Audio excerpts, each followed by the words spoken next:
പ്രിയപ്പെട്ടവരെ, പ്രൈസിനോട് ചെറിയൊരു വചനഭാഗത്തിലേക്ക് നിങ്ങൾ ശ്രദ്ധയെ ഞാൻ ക്ഷണിക്കുകയാണ്. യെശയ്യാ പ്രവചനം 43, 18, 19 വാക്യങ്ങൾ. അതിങ്ങനെയാണ്: കഴിഞ്ഞ കാര്യങ്ങൾ നിങ്ങൾ ഓർക്കുകയോ പരിഗണിക്കുകയോ വേണ്ട. ഇതാ ഞാൻ പുതിയൊരു കാര്യം ചെയ്യുവാൻ പോകും. അത് മുളയെടുക്കുന്നത് നിങ്ങൾ അറിയുന്നില്ലേ? ഞാൻ വിജനദേശത്ത് പാതകളും മരുഭൂമിയിൽ അരുവികളും ഞാനുള്ളൂ. ഹല്ലേലൂയ. കർത്താവ് ഇതിനകത്ത് ഏറ്റവും പ്രധാനമായി പറഞ്ഞിരിക്കുന്ന ഒരു കാര്യം ഇതാണ്: കഴിഞ്ഞ കാര്യങ്ങൾ ഓർക്കുകയോ പരിഗണിക്കുകയോ വേണ്ട. നമ്മളെല്ലാവർക്കുമുള്ള ഏറ്റവും വലിയ പ്രശ്നം ഇതാണ്. എന്തെന്നറിയാവോ? നമുക്ക് ഇന്നലകളിൽ നൽകിയ നന്മകൾ ഓർക്കത്തില്ല. ദൈവം നമ്മുടെ ജീവിതത്തിൽ പ്രവർത്തിക്കുന്ന, ദൈവം നമുക്ക് നൽകുന്ന വലിയ അനുഗ്രഹങ്ങളെ നമ്മൾ ഓർക്കില്ല. പക്ഷെ കഴിഞ്ഞു പോയ ചില വേദനകൾ, അത് എല്ലാ കാലവും മനസ്സിൽ നമ്മൾ കൊണ്ടുപോകണം.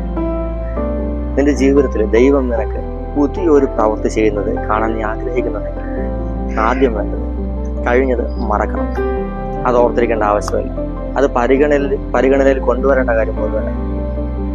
ദൈവം പുതിയ ഒരെണ്ണം ചെയ്യാൻ പോകുന്നു. ആ പുതിയ ഒരെണ്ണം നമുക്ക് കാണണമെങ്കിൽ, അത് മുളയെടുക്കുന്നത് അറിയണമെന്നുണ്ടെങ്കിൽ, ആ മുളയെടുക്കുന്നത് മനസ്സിലാക്കി അത് കണ്ട് അതിനനുസരിച്ച് പ്രവർത്തിക്കണമെന്നുണ്ടെങ്കിൽ കഴിഞ്ഞത് മറക്കണം. പിന്നിലോട്ട് നോക്കി വിഷമിച്ചിരിക്കേണ്ടതല്ല ഒരു ക്രിസ്ത്യാനിയുടെ ജീവിതം എന്ന് പറയുന്നത്. മുൻപിലോട്ടുള്ള നന്മകളെ നോക്കണം. അങ്ങനെ നോക്കാൻ തുടങ്ങി ദൈവം നിനക്ക് വേണ്ടി ഒരുക്കിയിരിക്കുന്ന നന്മകൾ മുളയെടുക്കുമ്പോൾ തന്നെ കാണാൻ പറ്റും. അപ്പോൾ നീ വിജനമെന്ന് കരുതുന്നിടത്ത് പുതിയ പാത കർത്താവ് തുറക്കും. മരുഭൂമി എന്ന് നീ കരുതിയിടത്ത് നീതുറവ വരാൻ തുടങ്ങും. പുതിയ നീതുറവ കാണണമെന്നുണ്ടെങ്കിൽ, പുതിയ പാത തുറക്കപ്പെടണമെന്നുണ്ടെങ്കിൽ പഴയത് നോക്കരുത്.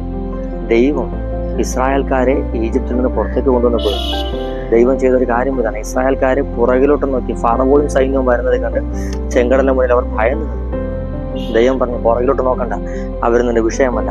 നിന്റെ വിഷയം മുമ്പിലുള്ള ചെങ്കടലിനെ നോക്കിക്കും.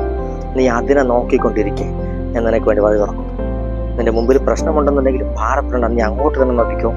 ആ പ്രശ്നത്തിന്റെ നടുക്കൂടെ ദൈവം ഒരു പുതിയ വഴി തുറക്കാൻ പോകും.